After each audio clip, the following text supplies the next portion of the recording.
Welcome back, everyone, to the Siro Sales Academy powered by Grosso University. I'm Dominic Caminata, back in the studio here with Joe Jordan, the CEO of Siro, and Daniel Coomes-Barry, our sales training director here at Grosso University. One of the benefits we absolutely love the most about Siro is that it documents trends and patterns among top-performing reps that you can use to determine exactly what the top 1% of sales professionals are doing consistently that average salespeople are not doing. After analyzing literally thousands of recordings over the last 2.5 years, Siro was able to highlight a few major sales skills consistent in top-performing reps. In this course, we're going to be discussing what those critical areas of performance are that we've discovered in top performers by unpacking Siro data that is guaranteed to elevate your performance in the home and in your profession. So let's start off with the first obvious thing that we see among top performers, and this is going to be shocking to anyone watching this. Top performers listen more and talk less. Why do you think it's important that top performers listen more and talk less? What we tend to see is amateurs, their speaker ratio, right? The percentage of the time that they're talking throughout an appointment, sort of like 70, 80%,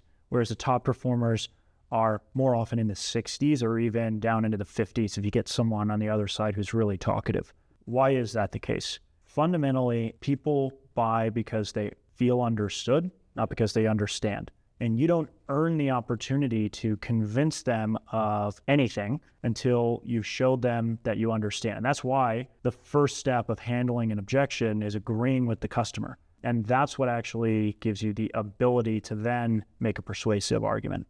Yeah, we train when you get an objection, of course, pause for a few seconds just so you can process the information, get the homeowner a chance to process the information. But then step one is show empathy, which is the exact same thing you're talking about. Show that you understand them as a human being with a genuine concern. And when you're able to do that, that's called pattern painting, because the prospect is expecting they're going to get the same salesperson that they've dealt with thousands of times. It's going to jump down their throat and start an argument with them and try to high pressure them. When you do the opposite, you actually shatter their expectations. You create a new pattern, which is magnetic in nature. It actually draws them in. It makes them want to work with someone like you. Totally. When people tell me things in discovery or in objections, I'll break down exactly what they said into kind of the key components. Sometimes they'll say like, yeah, you summarized that better than I did. And I get them to confirm that that's what they're saying. And then I'll empathize with them. Yeah, totally. And that pause gets people hanging on what I'm going to say next. Yeah. Well, then immediately what you did was, to come back into that conversation, you went with a story and social proof.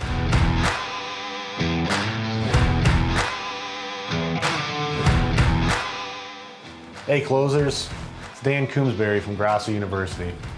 I'm the sales trainer who runs our monthly Sales Academy Masterclass, where we walk you through our 11-step process for in-home sales in the home improvement industry.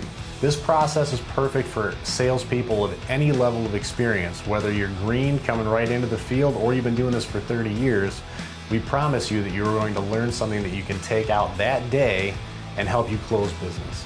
From my personal experience, I know that many homeowners that you talk to are looking to work with a credible expert who is knowledgeable, but they don't like being sold.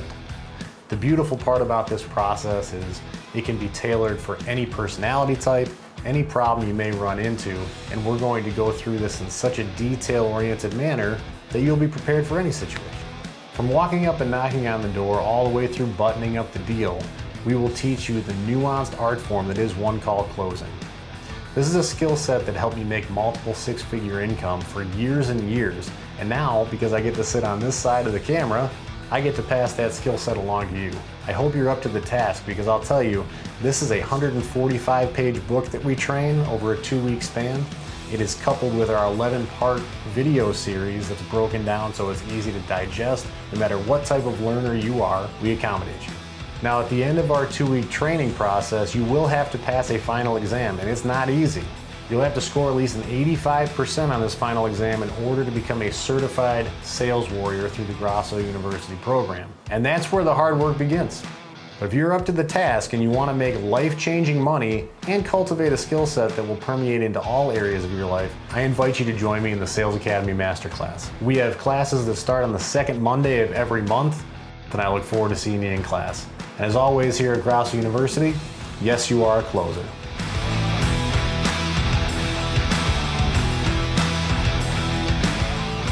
So So right off the bat, a personal story and social proof, that's an easy way for people to digest information. It's valuable. They don't know how to do this stuff. They've never made a decision like this before, at least most of the people we talk to. So when you can put that in their, the frame of reference they're used to being in when they're making decisions, like here's what other people are doing, or I've been in that situation too, and you humanize this entire process. Yep. It's really valuable. So Dan, can you talk about the difference between listening and waiting for your turn to talk? So that's listening versus active listening. So active listening is the most important skill set we have to develop over time. Most people suck at it naturally. So this is 100% emotional. And to Joe's point, people don't care how much you know until they know how much you care. Every single human being I've ever sold anything to has told me exactly how to do it. But if I wasn't paying attention, I would miss it. And those are shortcuts. They'll usually say something or they won't say something, but their face is screaming it at you. And if you just catch that and do a little bit of digging, under the surface is the point that's going to help you close that deal. Now, listening is a skill that's going to help you in every facet of your life. Disruptive emotions can destroy a sale, right? That's why some people even say that the person who can control their disruptive emotions has a higher probability of getting the outcome they desire. So take a second, listen, process the information, and make sure before you start flapping your jaw again, pacing and in a soft-spoken way where you're not activating their fight or flight. But let's talk about asking questions, because we know that selling is not telling is not selling. The one who's asking the questions is the one control the conversation, not the other way around. And how can a salesperson better prepare in advance of a sales encounter so when they go into the house, they're armed with questions ahead of time?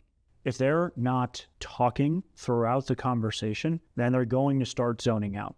And so you want to get them to talk, which gets them to re-engage. That's the point of these questions throughout. Not to mention they give you information on where the customer is that you can use as ammunition later. The more they talk, the more ammunition that you have. So what you want to do is plant questions that get them engaged throughout the conversation. What you can do is literally just go through the script and brainstorm questions that you can ask, closed-ended, open-ended. The questions throughout won't actually work unless you've built enough rapport and trust in the beginning. One of the things that people underrate is the importance of making a friend before you make a sale. Any question you ask is infinitely more powerful than anything you tell them. Part of the reason for that is anything you say is an opinion, and they tend to resist opinions. Anything they say, though, they own it, and it becomes part of their belief system. But that's going to be a lot more helpful if I'm asking questions and getting them telling me. I could be doing a bath inspection, and I discover that there's mold behind the shower walls. An amateur salesperson would find moisture on their moisture meter and be like, well, John and Mary, there's moisture on this meter, so it appears there's mold behind there. A top-performing rep, oh my God, John and Mary, you see that light blinking, that tells you there's moisture behind the wall. Don't be so concerned about the percentage, but we know there's water back there. Now let me ask you, if there's water back there, what do you feel might be growing back there? And the homeowner shouts out, Mold. So when they say there's mold behind there, it's not me saying it. I just asked them a question. Now what does that mean? Now that's part of their belief system, where if I say there's mold back there, that's an opinion. They can resist, and they tend to. But I just asked them a question. They answered it for me, and that's going to trigger them to want to find a solution sooner than later. So again, selling is not telling. Now, why is it important that we're asking questions throughout the sales encounter? How do we do that? Well, if you're asking a ton of questions early on and they like you, they're like, man, this guy's really listening to me. And then all of a sudden you hit your company story and you just go into sales mode. They're like, where'd my buddy go? Very common. Super bored now. If you keep them engaged throughout that process, they are making small commitments along the way. They're making decisions on, like, I don't know what it is about this guy, I just like him. Well, if I like this person and he's working at this company, odds are there are a lot of other people like him working at this company. And then as we talk back and forth about the way we do things, but I'm tying it to the things they value, now the what's in it for them part of their brain gets going into overdrive. And they're like, not only do I like this person, and he's a clear communicator, he clearly cares about who we are and what we're trying to do here. They do this in a way that's congruent with all that stuff. We should hire these people. And they haven't even seen my product yet. They have no idea what the price is. The price doesn't really matter anymore because they found what they're looking for. We've differentiated in a way that's very valuable for this particular client. We're communicating with them in a way that they need to be communicated with. And because of that, they want to reward you with their business. We're trying to earn their business the whole time. We're not trying to cram a product or a solution down their throat. Prospects are just like icebergs. 80% of what I need to get to the root of in order to influence them is beneath the surface. And the only way to get at that information is through the art of asking phenomenal, open-ended and closed-ended questions, but mostly open-ended questions, which are information-seeking questions we do not know the answer to. The next time you're at a kitchen table with your prospects, picture there's a voice-activated spotlight above the kitchen table. And the way the voice-activated spotlight works, it only shines on the person who's talking. So every time I'm flapping my jaw in the house as a salesperson, the spotlight quickly swings around and shining on me, which feels great, But then where's the customer left? In the dark.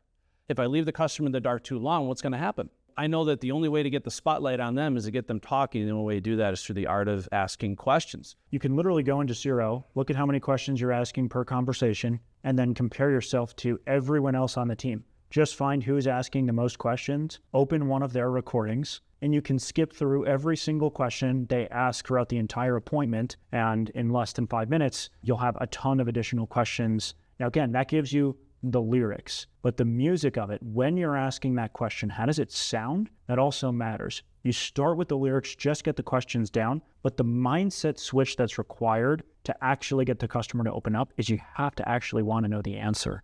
You have to be curious. One of the biggest underrated differences that I've seen between top performers and everyone else is they're just more genuinely curious about the customer's situation. You have no business trying to sell anyone anything until you've first established a foundation of trust and rapport with that prospect, right? Again, you need to be a trusted advisor.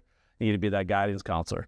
Now, we also see that top performing reps tend to invest more time. Why do you feel it's important that top performers slow down and actually invest the time with the homeowner?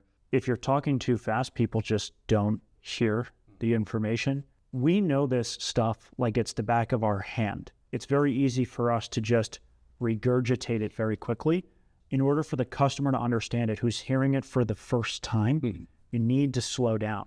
And when you slow down, people also hang on to your own words. So it's not just, sometimes it's too fast for them to comprehend. Sometimes when you move too fast, it can have them tune out. And think about when you were learning all of this information for the first time in training. You need to give them a little bit at a time so they can fully process it. Otherwise, you might as well not do that part of the conversation at all.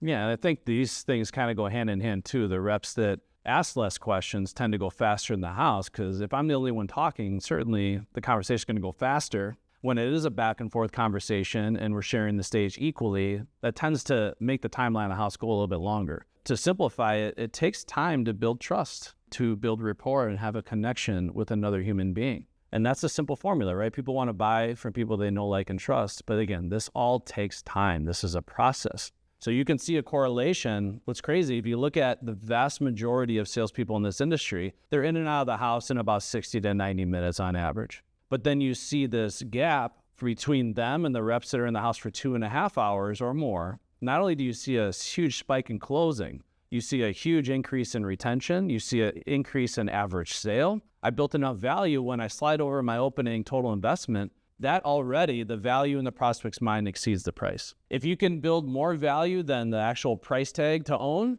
you're going to have a really high probability of closing that sale. But if you're trying to force somebody to buy something when they think the price far exceeds the value, good luck. And if you're lucky enough to close that, more than likely it's going to cancel on you. So to make the pacing piece of this more concrete, sometimes people are in the home in and out in 60, 90 minutes because they're just talking too fast. And so what we've seen is as soon as you're getting into the 180s, the 190s in terms of words per minute, it's too fast. Where you really want to be is in the 170s, the 160s ideally. And we've seen people, all they did was look at that number at the end of each appointment and try and keep it in the 160s and the 170s. And after just that change, their sales spiked. And it's crazy, such a small thing makes such a big difference. That's sales, right? It's those little fine-tuning adjustments you make that can completely transform you into a sales superstar. When you slow down your rate of speech and you're talking at a lower level of words per minute, 160, as you were saying, 170, if you couple that with what we call the late night FM DJ voice, where you can kind of lower their autonomic nervous system, what happens is you're actually changing the wavelength within their brain. They are more comfortable with you at a physiological level, and they don't know why. You're just a reasonable human being trying to walk through a problem with them. But when you speed up your rate of speech, all of a sudden there's a lot more energy involved in it, and we can use our voice as our greatest weapon in the house. So you got to know when to ramp it up, when to slow it down. It's all based on what you're trying to accomplish. And if you know the outcome and we have all the tools in our bag, then we can put together a plan of attack. I've seen on numerous ride-alongs, and we can even see it in the Siro data, where throughout the sales encounter, the front-loading phase, the masterful presentation, when they're demoing the product, doing a lot of the fun hands-on stuff, they have a pretty good talk speed. They seem to be in control over their emotions. They're having fun. But then as soon as price is on the table, all of a sudden you can hear a different salesperson appear this prospect never saw before. Their tone completely changes. They're not the same fun person they just got done learning about their products or services from. So first of all, why does that happen? And what do we see in the difference between amateurs and top performing reps? Well, it's stressful, right? I mean, the power dynamic shifts immediately when they get the number because now they don't need you anymore. You need them. That's where the commission breath comes out. So there are two completely different skill sets that we train on. One is selling. The first 7 steps of our process is sales oriented, right? You have to be the artist when you're a salesperson. If I have a system in place and I know that all I'm doing is checking boxes one step at a time, if I've done the first part properly and they're sold, their responses become very predictable. I don't need to stress out. I actually want to share a story on this. I had this sales representative of mine, great attitude, but for one reason or the other was having a bad week, and the sales rep was pissed. When you're in the home getting the objection, the inevitable roadblock that you can't seem to get over, are you getting mad in the house? Like underneath the surface, are you feeling angry?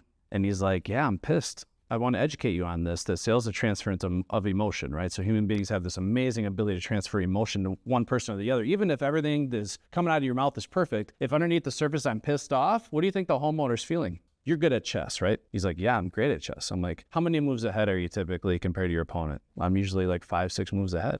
So I'm like, when you make a move in chess and you're 5 moves ahead and your opponent makes a move, do you get upset? Do you get pissed? He's like, no. Why is that? Because I know where I'm going next. I said the closing sequence is the exact same thing. You know the roadmap to the close. When they object, you know what the next step is.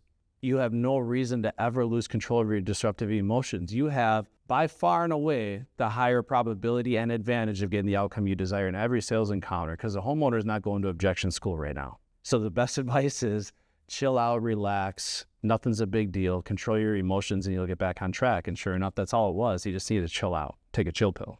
What we're saying here in the data is we can see that average salespeople increase their talk speed and become what I call Rambo in the close, where they're machine gun closing them. It's like close after close after close, and no pacing. They talk themselves out of the house really fast, whereas top performing reps actually slow down. So if I was at like 170, 180 throughout my presentation, I'm going to be now like 160, slow it down even more, get more patient. You cannot close somebody unless they're comfortable and relaxed. So we talk slower, we control our disruptive emotions, and when you master that roadmap to the close, you have no reason to ever get upset.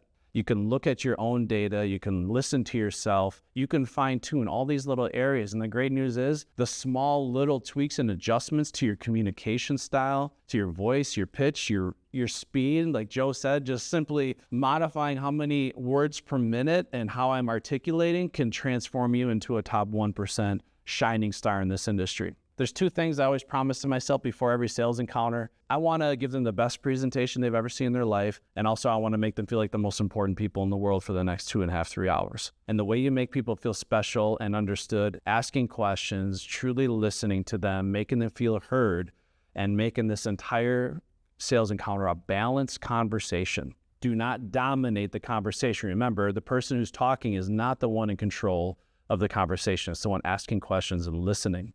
So there's all kinds of additional data that Siro can share with you on what top performing reps are doing. So make sure you take advantage of that. Remember, school is never out for the closer, never stop improving. And on behalf of the 3 of us here in the Grosso University studio, yes, you are a closer.